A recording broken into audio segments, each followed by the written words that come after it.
मित्रों, एक छोटी सी बड़ी अच्छी कहानी मेरे किसी मित्र ने मेरे को भेजी। इस कहानी का नाम हम दे सकते हैं कि भूलने वाली दवाई। मेरे एक मित्र की दवा की दुकान है और उस दुकान पर बहुत भीड़ थी। एक दिन मैं उसके साथ, मेरा मित्र कहीं चला गया और उसकी दुकान पर मैं थोड़ा काम कर रहा था। कई बार मैं अपने मित्र की इस तरह से हेल्प करने के लिए चला जाता हूँ। तो ग्राहकों की बड़ी भीड़ थी। मैं ग्राहकों को दवाई दे रहा था और दुकान से थोड़ी दूर एक पेड़ था। उस पेड़ के नीचे एक बुजुर्ग औरत खड़ी थी। मेरी निगाह बार बार 2-3 बार उस महिला पर पड़ी और मैंने देखा कि वो महिला लगातार एकटक दुकान की तरफ देख रही है। मैं ग्राहकों को दवाई दे रहा था और लेकिन मेरे मन में ये जिज्ञासा थी कि वो जो बूढ़ी महिला है, बुजुर्ग महिला है, वो इधर लगातार क्या देख रही है, वो क्या चाहती है। मित्रों, जब ग्राहक थोड़े से कम हुए, मैंने दुकान का जो काउंटर है, जो उसका मेरा दोस्त है, उसके उसके लड़के को हवाले किया और मैं चलकर उस महिला के पास चला गया। मैंने उससे पूछा कि क्या हुआ माता जी, आपको कुछ चाहिए?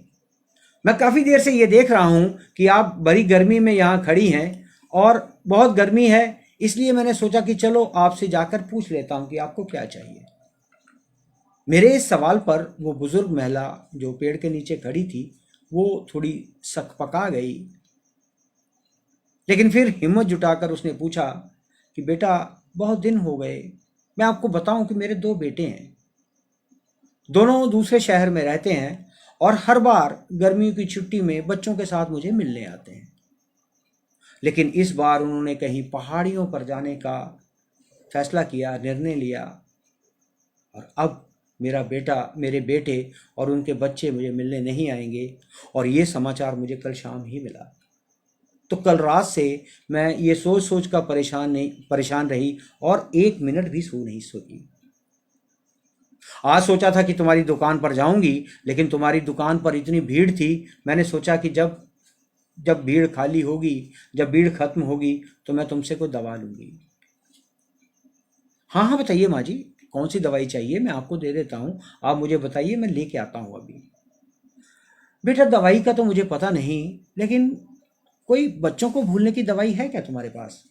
अगर तुम्हारे पास है तो मुझे ला के दे दे बेटा, भगवान तुम्हारा भला करेगा।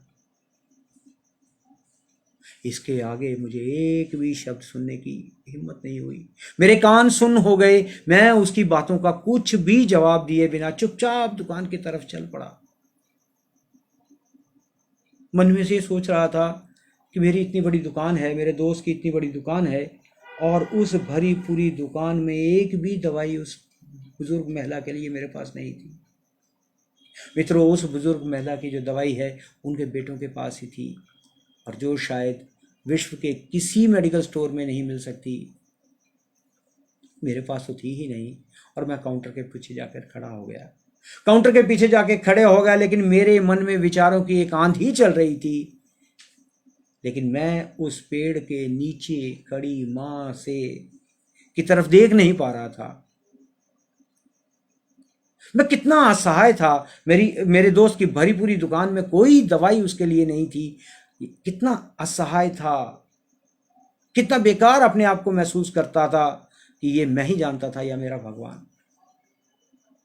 अब मैं जब भी अपने शहर में ये सुनता हूँ, कोई बोलता है या हमारे बच्चे भी कभी ये बोलते हैं कि इस बार गर्मियों की छुट्टी में हम गांव ना जाकर कहीं और घूमने चले जा रहे हैं, तो मुझे पेड़ के नीचे खड़ी उस माता की जो वेदना है मुझे अंदर तक झंझोड़ देती है।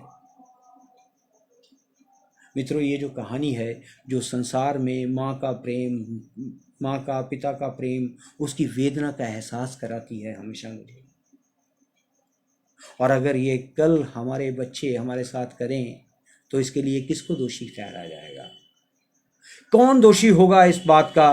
क्योंकि मैं भी अभी उसी सफ़र पर निकला हूँ और उसी पड़ाव पर पहुँच रहा हूँ। मेरे जैसे कई मेरे दोस्त, जो मित्र मुझे सुनते हैं, और कोई कोई अगर युवा भी है, अगर कोई बच्चा भी है, वो एक समय पर जाकर उस पड़ाव पर आएगा। लेकिन इस बात का दोषी किसको ठहराया जाएगा?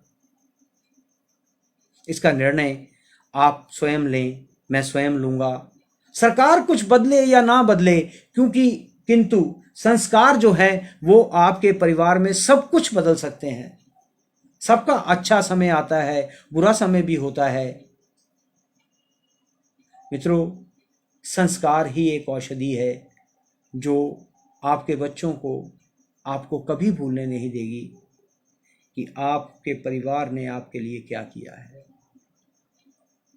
ये कोई एहसान नहीं है कि हम अपने बच्चों के लिए जो भी करते हैं, हम किसी के ऊपर एहसान नहीं करते, लेकिन ये जो किया जाना है, इसका रिटर्न भी उसी तरह से आना चाहिए। अगर प्रॉपर संस्कार हम देंगे, हम अपनी सभ्यता के हिसाब से संस्कारित बच्चों को पैदा करेंगे, संस्कारित बच्चों को संस्कारित करेंगे। बच्चा जैसा पैदा होता है उसी तरह से होता है, लेकिन जो संस्कार है वो हम देते हैं, हमारा आसपास देता है। तो इसलिए आधुनिकता के चक्कर में इतना मत हम खो जाएं कि हम आने वाले कल को हमारा क्या होगा ये भी भूल जाएं।